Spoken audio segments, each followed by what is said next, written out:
रहे हैं सर्वनाम। सर्वनाम किसे कहते हैं? सर्वनाम किसे कहते हैं? बच्चों, आप सभी जानते हो कि जो शब्द संज्ञा के स्थान पर प्रयोग किए जाते हैं उन्हें हम सर्वनाम कहते हैं। जो शब्द संज्ञा के स्थान पर प्रयोग किए जाते हैं उन शब्दों को हम क्या कहते हैं? सर्वनाम कहते हैं। ठीक है। जैसे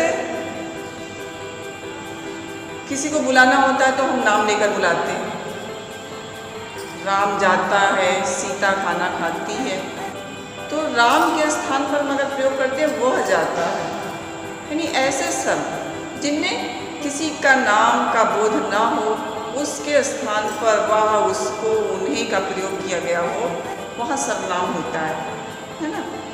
तो सर्वनाम की परिभाषा तो हमें समझ में आ गया कि जो शब्द संज्ञा के स्थान पर प्रयोग किए जाते हैं उन्हें हम सर्वनाम कहते हैं। बच्चों, सर्वनाम के जो भेद हैं उन्हें जान लीजिए कि सर्वनाम के 6 भेद होते हैं। सर्वनाम के कितने भेद हैं? 6 भेद हैं। पुरुषवाचक सर्वनाम, निश्चयवाचक सर्वनाम, अनिश्चयवाचक सर्वनाम, संबंधवाचक सर्वनाम, प्रश्नवाचक सर्वनाम और निजवाचक सर्वनाम। हम एक एक सर्वनाम को अगर समझ लें तो हमें हर चीज़ आसानी से समझ में आ जाएगी। चलिए चलते हैं हम इन 6 सर्वनामों में पहले सर्वनाम पर पुरुषवाचक सर्वनाम पर। ठीक है। पुरुषवाचक सर्वनाम किसे कहते हैं?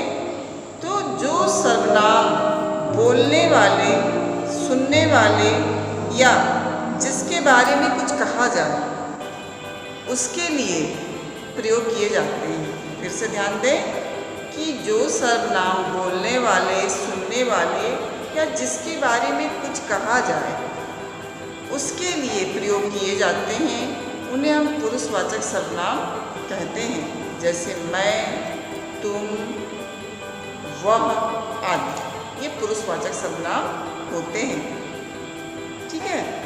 पुरुषवाचक सर्वनाम को भी हम 3 भागों में बांटते हैं। पुरुषवाचक सर्वनाम को कितने भागों में बांटा गया है? 3 भागों में। ठीक है। एक उत्तम पुरुष सर्वनाम, एक मध्यम पुरुष सर्वनाम और एक अन्य पुरुष सर्वनाम। ठीक है। तो उत्तम पुरुष सर्वनाम क्या होता है? उत्तम पुरुष यानी फर्स्ट पर्सन की बात कर रहे हैं। उत्तम पुरुष सर्वनाम यानी जो फर्स्ट पर्सन है उसकी बात कर रहे हैं, यानी बोलने वाला, वक्ता जो है। तो बोलने वाले अपने लिए जिस सर्वनाम शब्द का प्रयोग करता है उसे हम उत्तम पुरुष सर्वनाम कहते हैं। बोलने वाला जिस पुरुष यानी बोलने वाला जो है जिस सर्वनाम शब्द का प्रयोग करता है उसे उत्तम पुरुष सर्वनाम कहते हैं। ठीक। उदाहरण के लिए आप देख लें, जैसे मैं व्यायाम कर रही हूँ, हम कल घूमने जाएंगे। ठीक। इसी तरह से मध्यम पुरुष सर्वनाम पर आते हैं तो वक्ता भी जिस सर्वनाम शब्द का प्रयोग सुनने वाले या श्रोता के लिए किया जाता है, यानी कोई दूसरा है, अपने लिए या हमारे लिए नहीं है, जो श्रोता है उसके लिए प्रयोग किया जाता है, वहाँ पर मध्यम पुरुष सर्वनाम होता है। जैसे तुम गुजरात से कब लौटे, आप कल हमारे घर आइए, ये मध्यम पुरुष सर्वनाम होता है। ठीक है।